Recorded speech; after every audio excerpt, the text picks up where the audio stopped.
Good evening, I'm Pixie from Planet Pixie and I plan weddings and events for the difference. Thank you for joining us. I'm here with Kylie and Graham from Just Two Flute and a Harp duo.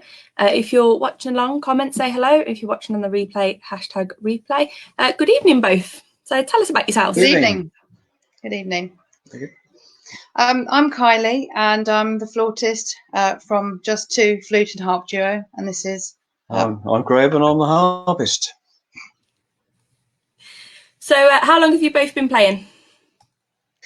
We first met each other in 2009 and we've been playing to weddings and other functions for over 10 years now together. And that's how you met, isn't it? We did. We met via a magazine that Graham was advertised in, and because I needed a harpist for a wedding, and we've been playing together ever since. So it's a good combination. So what are your own personal preferences in music? Well, basically, I basically like playing all types of music. I mean, classically trained, but I'm a big fan of jazz and more modern side type of music. Although the harp is sort of generally known as a classical instrument and assigned really more to people expect you to be playing orchestral type music. But certainly it lends itself to all sorts of styles. People quite shocked sometimes when they hear playing at dinners and you're playing things like Queen and Phil Collins and stuff like that. What's your preference in terms of the different styles that you can play? Have you got a favourite song to play? No, not really. I mean, I don't mind playing all sorts of styles. I like actually fulfilling when people have a request and you're able to play something that's maybe sounds just slightly different to what they normally hear.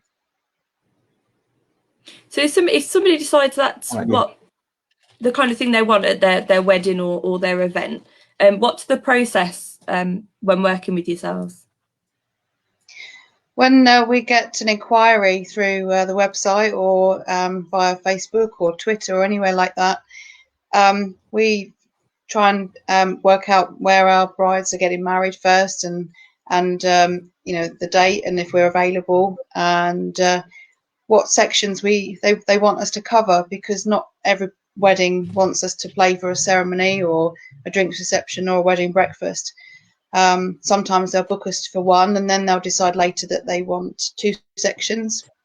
It just depends on their requirements, and if they're having sit down dinner, we might end up playing for the wedding breakfast as well. And it's, you know, if we're there playing for two sections, it's sometimes nicer just to play for the whole day, really. What kind of things do people need to consider? Is there certain music things they should consider, certain things with the venue? Or when it comes to the venue, a lot of brides forget, or because they're so busy with their own arrangements, they forget to find us a suitable space for us to set up in so that we can perform.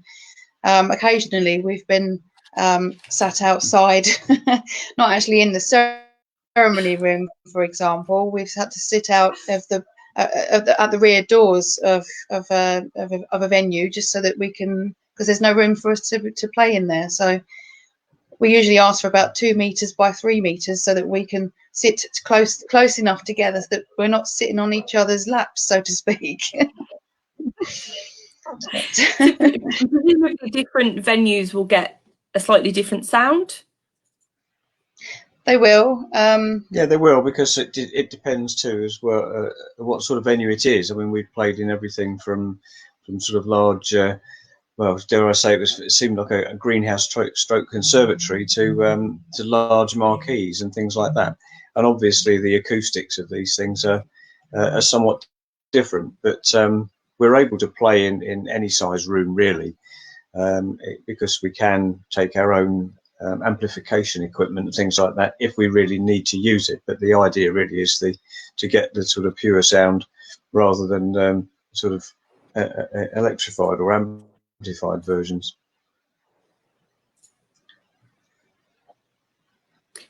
So what different packages do you, I presume you do different packages, do you, for different events? Well, availabilities? Well, if it's a wedding, we usually advise our brides and grooms that we break the afternoon down into 3 sections. So it's music for the ceremony, which will include playing for whilst their guests are being seated. We play for the bridal entrance. We ask the bride to choose at least 3 pieces of music for whilst they're signing the register, because some photographers like to take a lot of time in getting the right pictures. So it's it's a good idea to have a certain amount of repertoire to cover that bit. We then play for the bridal exit and the groom's exit, and then something for all the guests to leave to, so that the ceremony music is special to the couple and music that they've chosen. If we are booked for the drinks reception, we usually play up to 2 hours whilst canapes and they're drinking their champagne and having a lovely time outside in the gardens and stuff. And at least a couple of hours worth of different music according to the age range of all the guests, so that there's something different for everybody. But the plan is really just to make sure that people go home and they hear something that they know, or music that they like.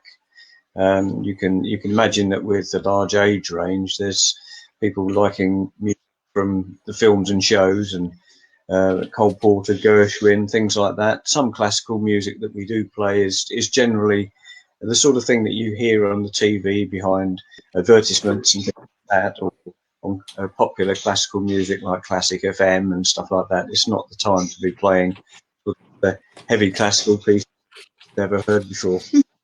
But we do the sort of mixture of our own arrangements of modern pop and contemporary music, and things from, as I say, from TV. And we do special requests as long as we're given plenty of notice to make sure that we take our extensive repertoire with us. Yeah, a chance to pick things up. Just wanted to say a quick good evening to Becky and Frankie. Thank you for joining us. So have you guys got like a catalogue of things that people can kind of look through that or if if they don't have a list they know they want? There's a list of some repertoire on the website, but we can't list everything because otherwise it will just go on and on and on. But what we usually say to couples is that we have got an extensive repertoire. We have a bedroom that's dedicated to a music library, all our music library. Oh gosh. We ask the couple if they've got a specific theme in mind, i.e. Disney, or if there's a Star Wars theme or a holiday theme, or traveling, and so that if they've given us plenty of notice and that's what their theme is, we can tailor our music according to their event. But likewise, not everybody will want to sit and listen to 5 hours worth of Disney music. So that's when we use our skills as musicians to insert a few other pieces here and there so that it becomes varied. One of the other important things that we always mention to bride and grooms is it's all right telling us what we must play, but they must also inform us if there's something that we shouldn't play, something that perhaps has a connection to a family occurrence or something like that is perhaps not such a happy occasion. Yeah, that's quite important. Yeah, you don't want to be dragging up anything people don't want to be thinking about on that day, do you? Yeah. Causing any sort of diplomatic incident between families. Yeah, best to avoid those. So so where can people follow you? Where can people find out more about you guys, and how can people get in touch with you? In the first instance, we have obviously the website, which is www.just2.co.uk. That's justTWO.co.uk. We're also on Instagram, Facebook, and Twitter, but they're the main places. Or you just type in Just Two Flute and Harp Duo on Google, and we come up everywhere, because we've got our name on all sorts of different sites and things. And I believe, didn't you guys win an award a few weeks ago? We did. We did. We were awarded highly commended in the British Wedding Awards, and last week we are regional finalists in the Wedding Industry Awards as well. So we're waiting to hear in the next couple of weeks if we are actually winners of our category for music. Oh, congratulations and best of luck. Thank you. Thanks very much. So fingers crossed. Thank you both for joining me.